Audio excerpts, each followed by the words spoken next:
Waiting for Joy to accept challenge.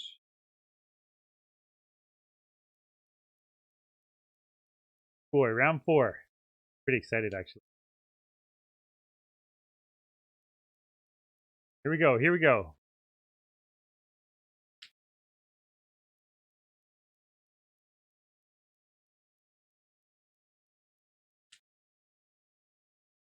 A good opening hand for both rogues and mono white control. So the mono white control is definitely going to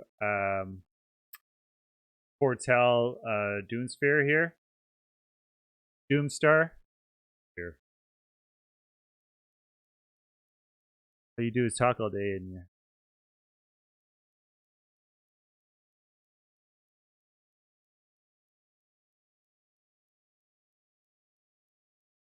yeah, he's foretelling it. It makes perfect sense on turn 2 because it means on turn 3 he can play a board wipe. In some matchups is going to change the way the game is played. Especially when they play a turn 2 room grab. Huh? I made the commercial. Absolutely. 100%. Nope. I made the commercial. All right. Yes, yes. Round 4 started. So what do we have to do? Come on, chat. You gotta keep me in the loop here.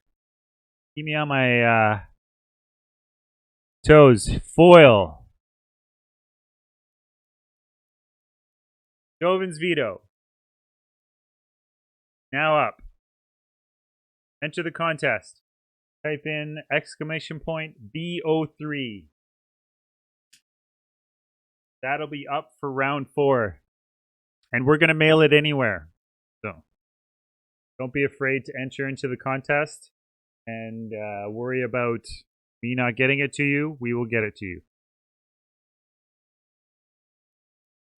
See? I really liked how that played out for the mono white deck.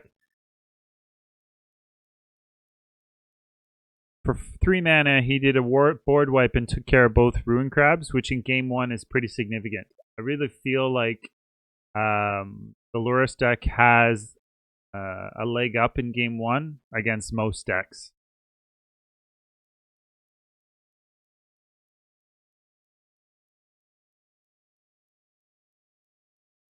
Yeah, I love Rogues.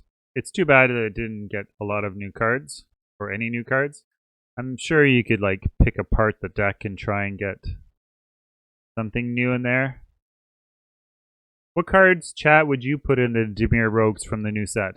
Any suggestions?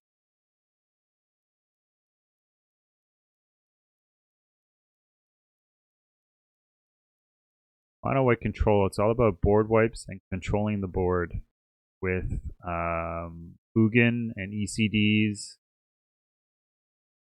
And then going over the top with like Angels or Ugin, I guess.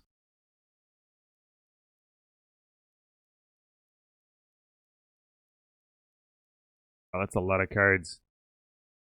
Be in his graveyard already. Crawling Barons is going to be really good here. He's not getting anything off of ECD, but being able to bring something out of the grave, I think is a very good call. It's forcing the Rogues player to add to the board.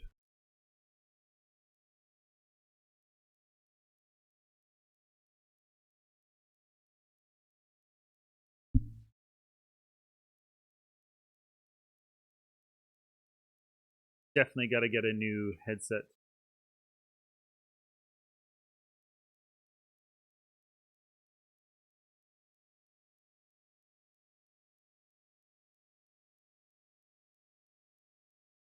Getting rid of Lurrus is, I think, an excellent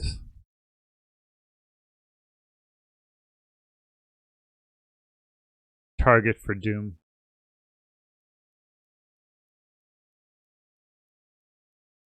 Yeah, that's what I would do.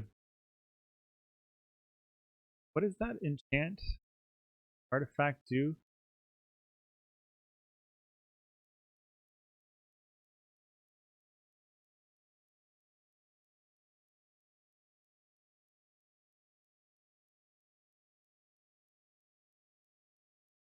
So there's a second half to the invasion card. Just a land. I am reading.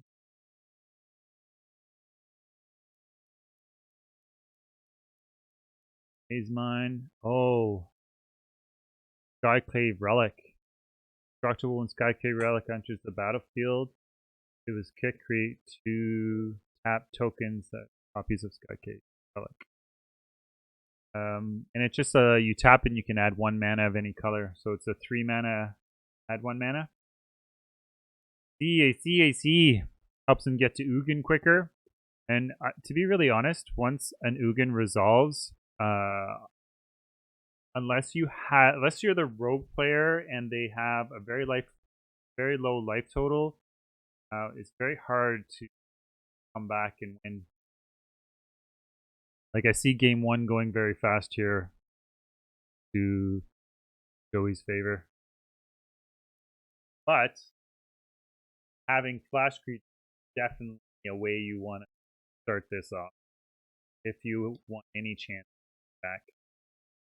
Heartless Sacks are almost here. Bloodchief's Thirst is just the card he wanted to top deck.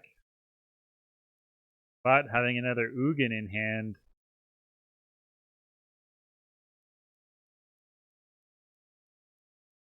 means he's going to have to find another answer, and he didn't hold up the counterspell.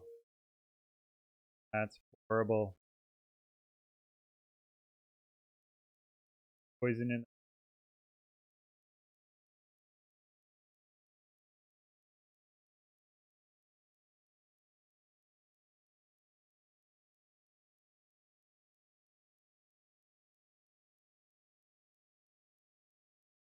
Yeah.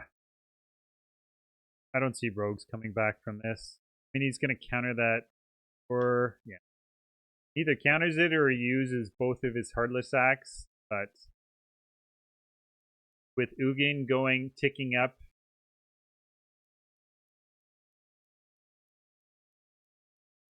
ultimating range, like he's just gonna gain life, put more pressure on the board. I don't see rogues coming. Good play though. He's gonna alt Ugin, right? I mean, that's what you want to do.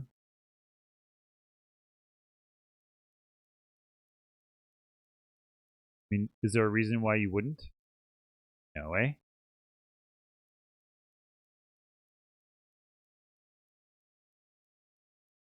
I see no reason not to ultimate.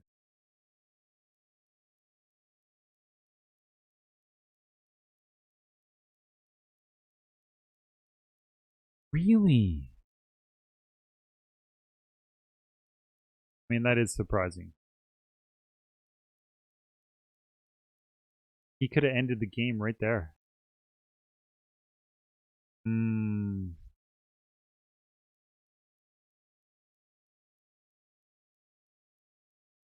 Forcing him to use removal spells if he has them.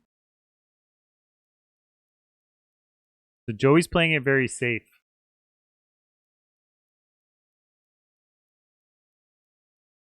But he's also ensuring his victory here.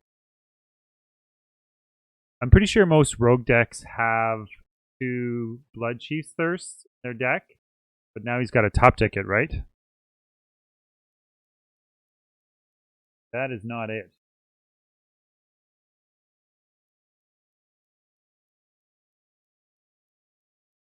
Oh, come on. Alt it.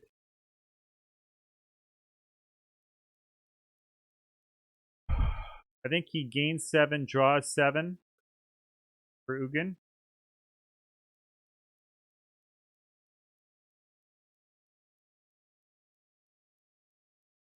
Yeah, so you gain 7 life, draw 7 cards, and 7 permanents on the battlefield.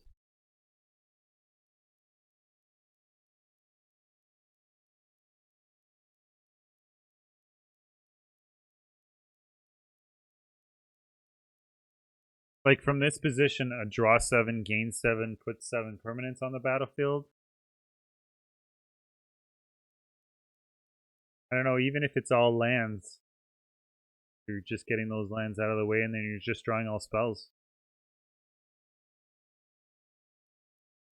CD isn't the answer against thought.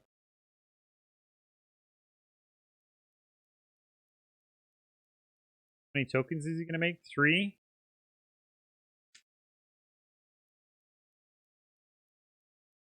3Ds?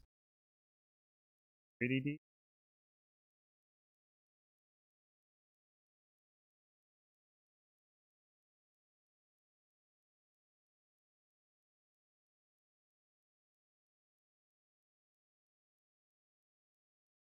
There.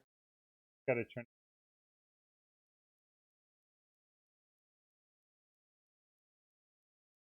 15 cards left in his library. I guess that's a good reason not to draw 7.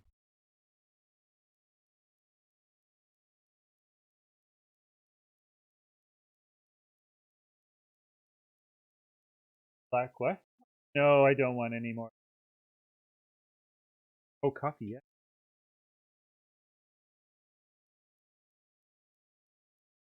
Time for a cookie, folks. So with 15 cards in his library, there's an excellent reason to not draw 7 cards.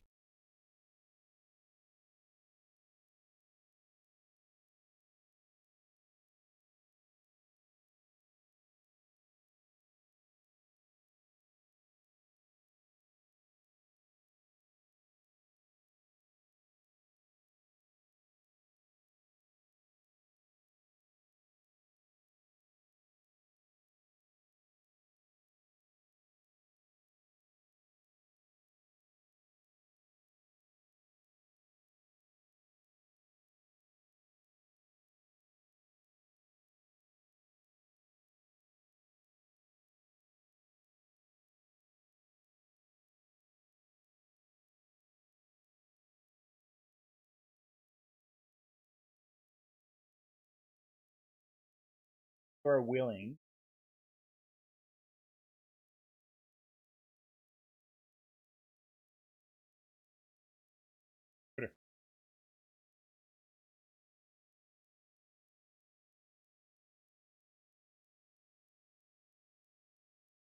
Wow, this Jameer Rogue Dex looked like it was going to lose the first game. And it looks like he has now got the edge.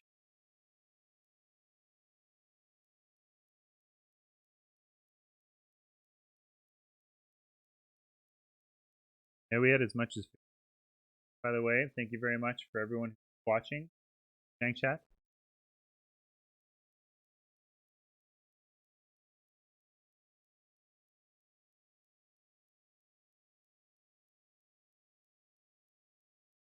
Sweet.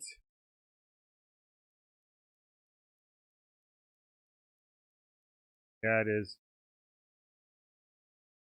So Rogues takes game 1, which I'm not surprised. I mean, I am surprised because I thought the mono white full deck had a better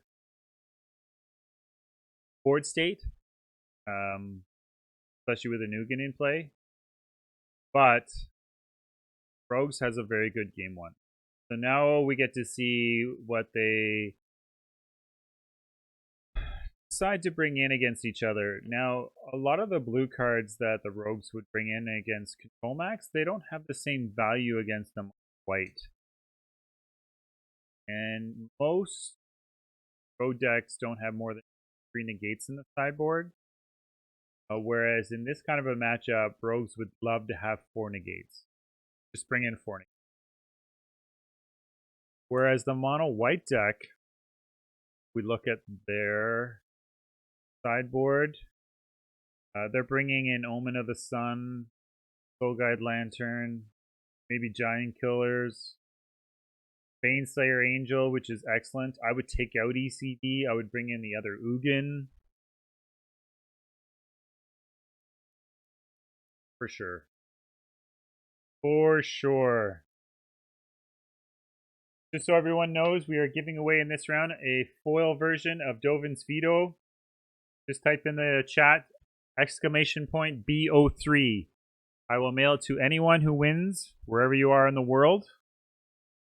Lord Drake Water, yep, there you go. You received a ticket. And if you're a subscriber to the Total Janks Games Twitch, you will get an extra ticket. But you do have to be a follower.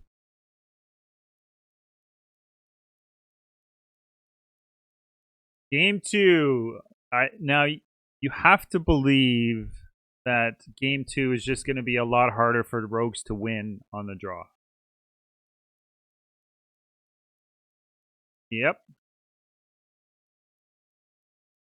He lost Game 1. No, I couldn't believe it. Opening hand, only 1 mana. What you never want to see. That is way better. And he drops ECD. I would do that.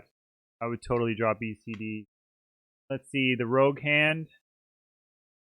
Ugh. I would totally mull that. I don't have my lands. That is way better. Get a crab into the story. Got a temple to scry your way into something else. All right, their hands are set. Here we go. Joey's on the play. Oops, wrong screen.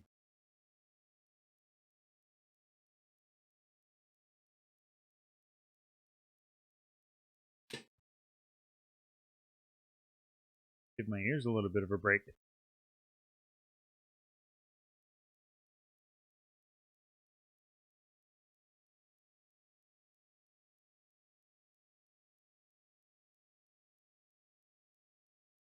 Play or draw.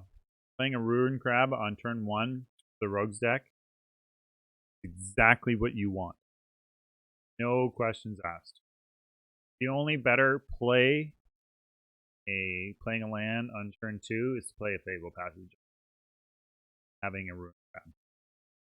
Right off the bat, you're 6 cards.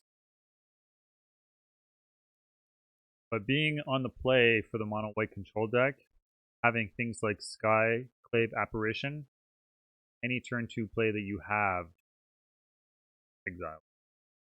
Pretty significant that has Loris as a companion and wants to back their game. It'd be interesting to see if anybody's going to be crazy enough to do a 4-color deck. With now that all the pathways are in, we have a whole bunch of tri-lands. I guess you're pretty limited colors you would have to pick. What color wouldn't you pick? Although the tempo deck was definitely a nice 4-color deck. Well, we should try and get that tempo deck back on. Love to see that again.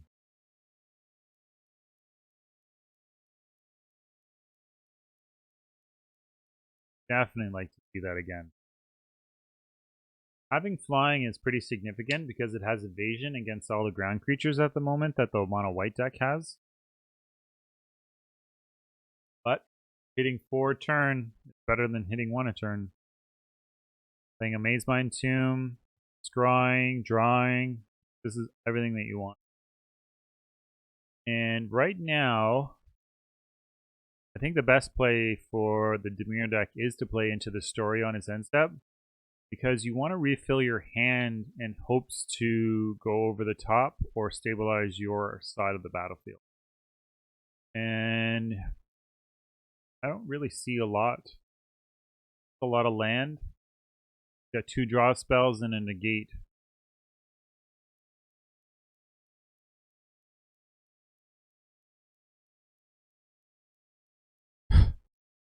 See? Like, negate does nothing against these Skyclaves. We see if he kept in Essence Scatter. I mean, you would want to, right?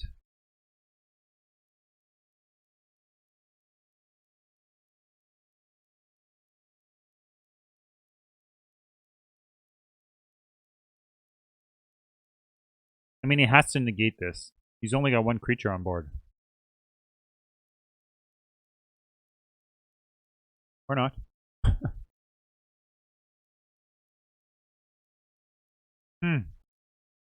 Interesting. I don't know if I would agree with that play, especially with all the lands that he just drew. Which, of course,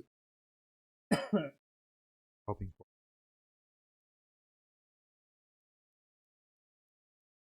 Coconut.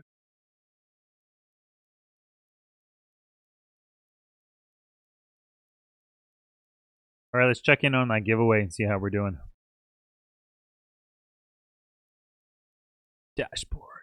We have 4 entries for that Dovin's Veto.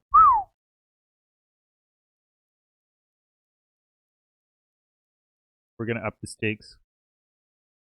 So round 5 is going to be a pack of Zendikar Rising. First round of the playoffs will be a pack of the set from Kaldheim. And in the finals, I think both Sweet and Salty and I have agreed that we're going to do a mixed pack giveaway. We're going to give out 3 cards, 3 packs.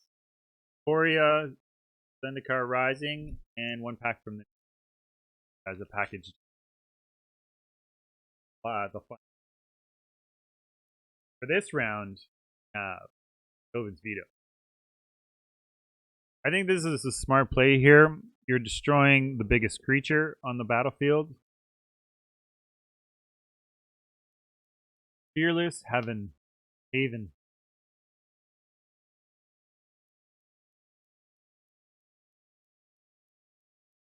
Using the mana to activate Mazemind Tomb and draw a card.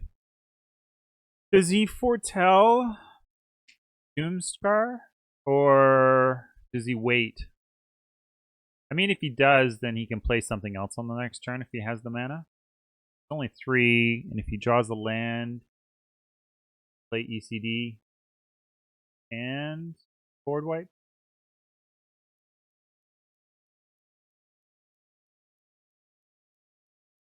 Man, it is amazing and really nice to see Rogues is still doing well. I feel in most games this deck can just out draw and grind.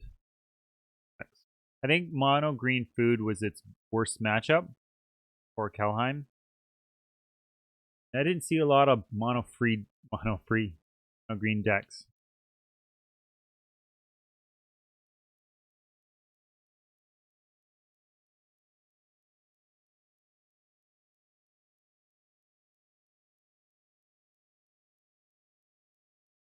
Oh yeah?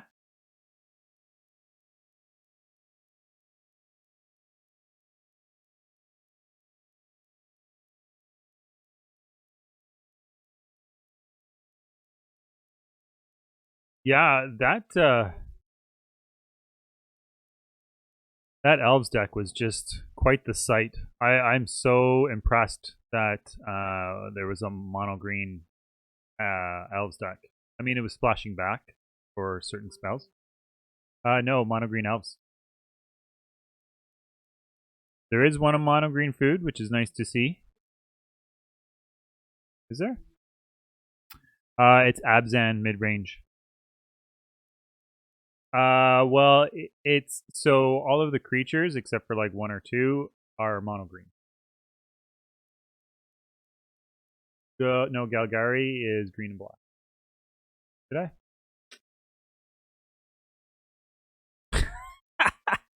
Don't listen to me.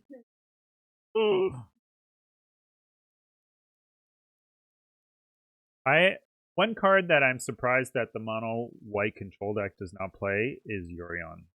I don't know how that. I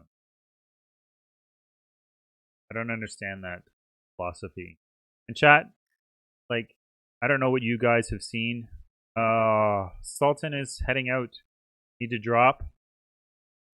That's too bad. Thank you very much for coming out. I'm glad you enjoyed it. He was doing pretty well too. Yeah, I don't understand how Mono White is not playing Yorion. Is it because there's not a lot of things to blink? I guess I would think the most. Still, just blinking Skyclave and Tolman. Solomon. ECD's Birth of Elitist. Solomon. Legion Angel. Ugin. Those are some pretty significant targets to blink.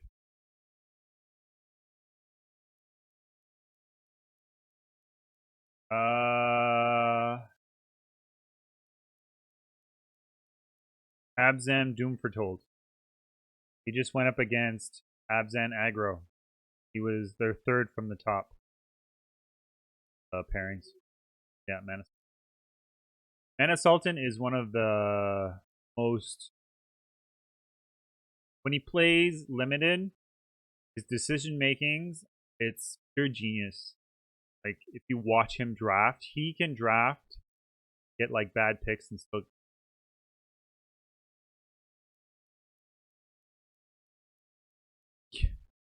Like Curtis.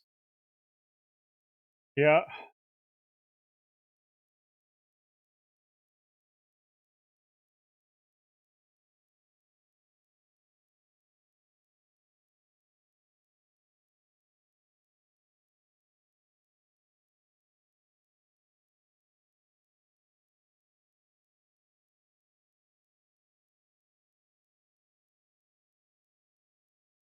So it feels like Mirror Deck just trying to hold out, but I think they could turn the corner here.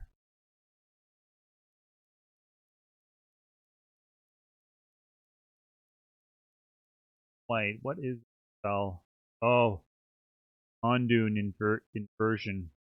Destroy all non-land permanents, or play it as a land. Costs 8 mana though, right? 6. Well, he has the amount of mana. Is he waiting for him to just play Lurths? Significant if he played Lurths. And he just wiped the whole board.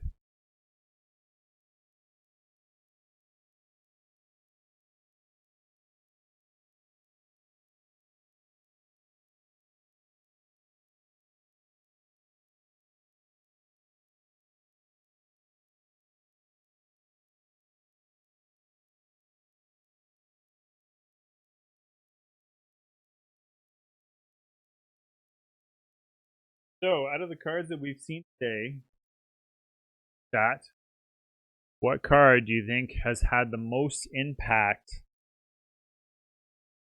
standard metagame?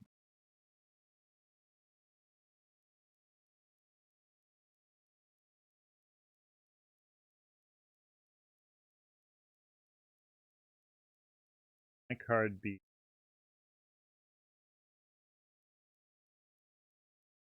pick.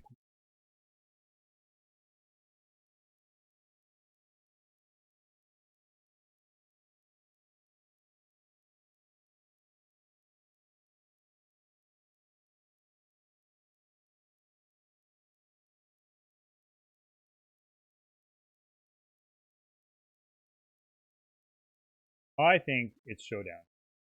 I know we haven't seen a lot of it on. I think Showdown of the cards, the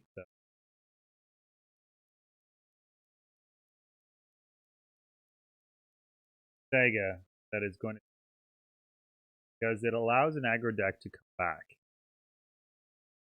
draw more, exactly what they want, and they can draw more, keep aggression. It also helps them provide anti spell in chapter 2. All of their other creatures get +1/+1. One target.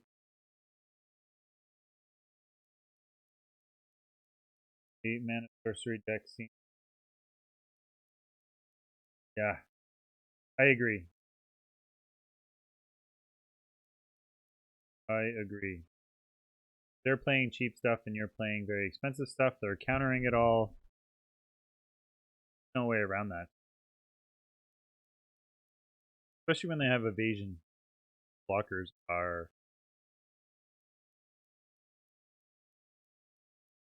stuck to the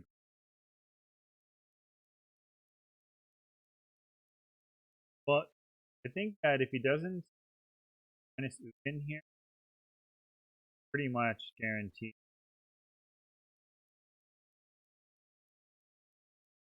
Leaving a Loris on the battlefield is never good for you.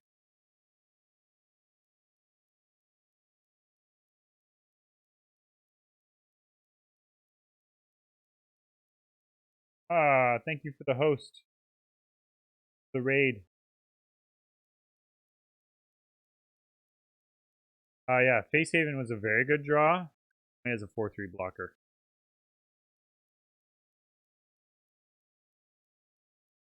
The nice thing is that rogues can attack from different angles, right? So if it's not going to get your life total, it can get your library.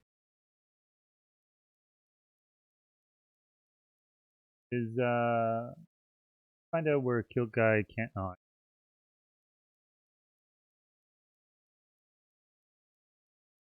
Check out the standings.